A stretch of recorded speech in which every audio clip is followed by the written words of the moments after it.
শীতকালে vegetable chop খাবো না তাই আবার হয়। মা আর আমি বসে পড়লাম ভেজিটেবল চপ বানাতে। প্রথমে বিট গাজর কুড়িয়ে নিলাম, কিছুটা আলু ভেজে নিলাম, তেলে দিলাম জিরে ফোড়ন আর আদা বাটা, সেখানে বিট গাজর কুচি দিয়ে ভালো করে নাড়াচাড়া করে এদিকে ভেজে রাখা আলুগুলোকে হাত দিয়ে ভেঙে নিলাম। ওখানে দিয়ে দিলাম নুন, হলুদ, কাশ্মীরি লঙ্কা গুঁড়ো, জিরে গুঁড়ো, ধনিয়া গুঁড়ো আর দিয়ে দিলাম গরম মশলা আর গোলমরিচ গুঁড়ো।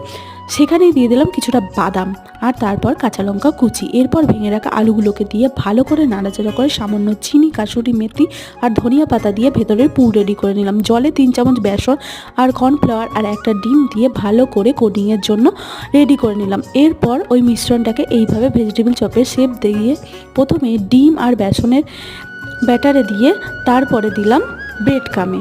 এইভাবে প্রত্যেকটাকে তৈরি করে নিলাম। তারপর ছাকা তেলে একদম লাল লাল করে ভেজে তুলে নিলাম।